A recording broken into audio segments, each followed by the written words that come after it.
Je vais me foutre en l'air, Nicolas Demorand a vraiment songé au pire. Invité sur le plateau de C'est à vous, Nicolas Demorand, souffrant de bipolarité, a révélé avoir pensé au pire à cause de sa maladie mentale. C'est dans un livre émouvant que Nicolas Demorand a décidé de révéler au grand public qu'il était atteint d'une maladie mentale.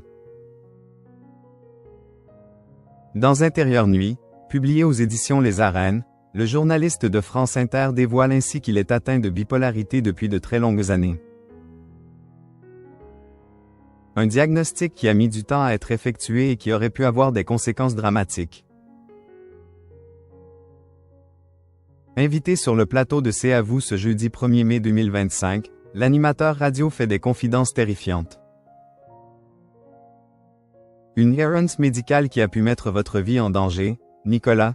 Lui demande alors Anne-Elisabeth Lemoine. Nicolas Demorand fait des confidences bouleversantes sur sa bipolarité. Et en effet, Nicolas Demorand a déjà songé au pire. Oui, parce que j'ai été diagnostiqué dans un premier temps dépressif, puisque j'étais toujours en état de dépression, donc on me donnait des antidépresseurs.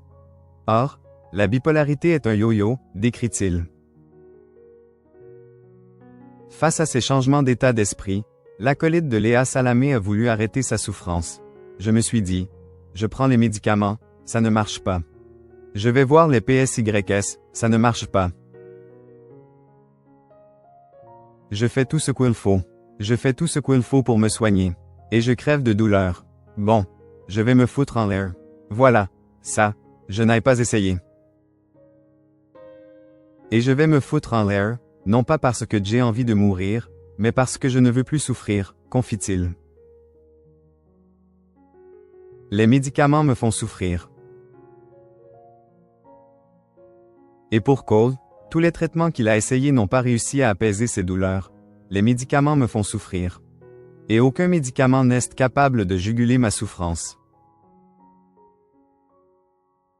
Donc ça, le suicide est peut-être un médicament. Voilà le drame de l'errance diagnostique et de l'errance thérapeutique. Aujourd'hui, Nicolas Demorand, bipolaire, a enfin trouvé un traitement qui réduit ses souffrances. Surtout, il peut aujourd'hui se confier sur ce qu'il vit au quotidien.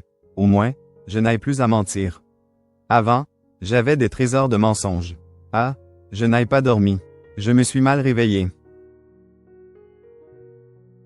Donc, au moins, maintenant, si ça ne va pas, je peux dire que ça ne va pas. Il est d'ailleurs heureux d'avoir pu constater que le regard des gens sur lui n'a pas changé. Et en fait, ce qui est bien, c'est que les gens s'en tapent. C'est ça qui est bien. Les gens s'en tapent et c'est une vraie leçon. Il faut sortir de la honte.